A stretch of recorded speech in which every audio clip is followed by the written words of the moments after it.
Escrito pela Federação Nacional dos Trabalhadores do Judiciário Federal e Ministério Público da União, doutor Renato Bastos Abreu. Gostaria de fazer uso da palavra, doutor? Sim, até pelo desenrolar do processo anterior. Pois não. Então tem a palavra pelo tempo regimental. 10 minutos. Excelentíssimos conselheiros, excelentíssimas conselheiras, um bom dia a todos e todas, eminentes pares advogados, servidores e servidoras dessa casa. Ambos o presente processo e o próximo tratam aí da mesma interpretação, da mesma interpretação relativa ao artigo 4º, né, da resolução CSJT número 315 de 2021, só que com recorte do TRT da 8ª região e o próximo do TRT da 13ª região. Então, já adianto aqui a exposição da sustentação oral para esses dois processos. Ambos esses processos, conforme muito bem relatado, foram inaugurados com o objetivo de discutir as nomeações de indivíduos de fora do quadro institucional para o cargo específico de coordenador de segurança institucional. Os casos em discussão não são inéditos, conforme extensivamente relatado nesses processos, já observados cenários semelhantes no TRT da 17ª região e da 20ª região.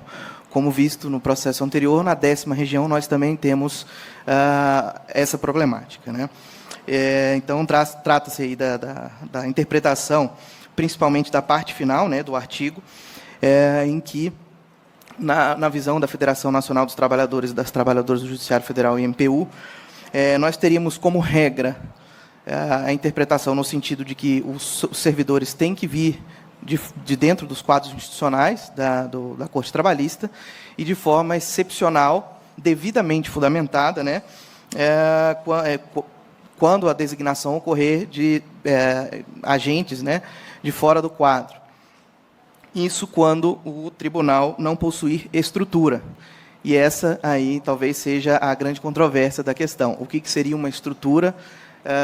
Porque dentro dessas cortes regionais, nós temos profissionais extremamente capacitados para exercer essa função de coordenadoria, policiais judiciais, né, agentes e inspetores, que possuem plena capacidade de ter essa coordenação, de ter essa designação para esses cargos, e fica, então, um pouco vago na compreensão da federação essa situação em relação à estrutura, o que é não possuir estrutura. E, nesse sentido, o voto do eminente conselheiro César Marques Carvalho é bastante preciso, né? Nós pugnamos aqui para que estes atos sejam devidamente fundamentados, e, inclusive, remonto aqui aos dois processos.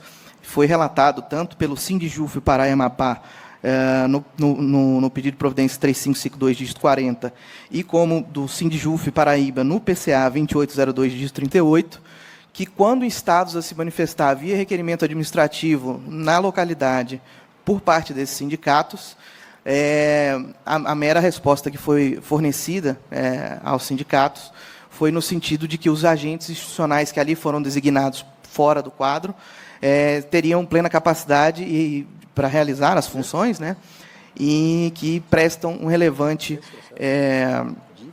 papel institucional. Então, não houve, nesses casos, e aí da identificação da leitura do inteiro teor desses dois processos, nenhuma fundamentação nesse sentido de indicar o que seria estrutura ou o que não seria estrutura. Então, em verdade, a conduta ela não se reveste aí de uma adequada fundamentação esperada em relação aos atos administrativos, que é o corolário principiológico aí da legalidade, que está inscrito no artigo 37 da Constituição Federal, e também nos artigos 2º e 50 da Lei Federal 9784, de 1999.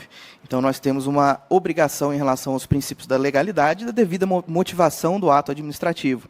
Se nós possuímos aqui, neste caso, uma noção de excepcionalidade, reclama-se aí a devida motivação, fundamentação do ato administrativo, no sentido de justificar a parte final do artigo 4º. Uma outra questão também que foi colocada nesse processo foi a interpretação do artigo 2º, que a resolução em 2021 deu um prazo de 12 meses para os tribunais se adequarem em relação a essa regra e exceção. Esse prazo, obviamente, já se exauriu, então, até não foi colocado neste momento, mas essa é uma questão que também é relevante para o caso, porque esse prazo de adequação para essa situação já se esgotou.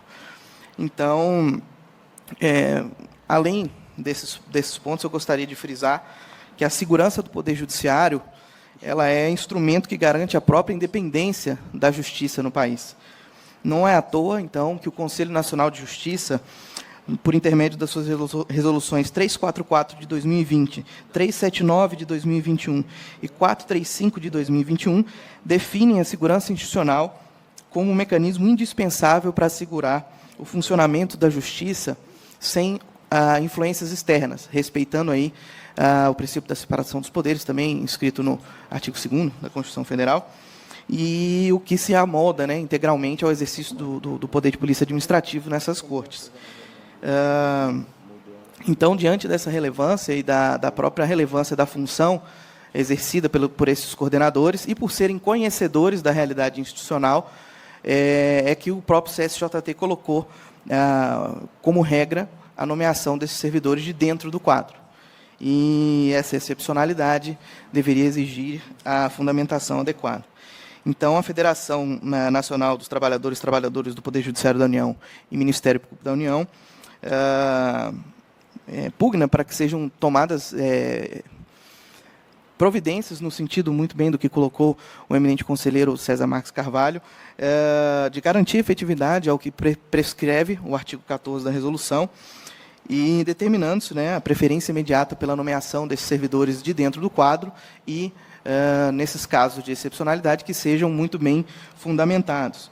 Então, quanto à parte final desse dispositivo, em caráter aí de excepcionalidade, requer seja determinada a necessidade de devida fundamentação para as designações no sentido diverso da regra, bem como a fixação dos parâmetros necessários para tal designação, uma vez que a parte final fala de possuir ou não estrutura, o que, no nosso sentir, é um pouco impreciso, né, um pouco vago, o que seria essa estrutura.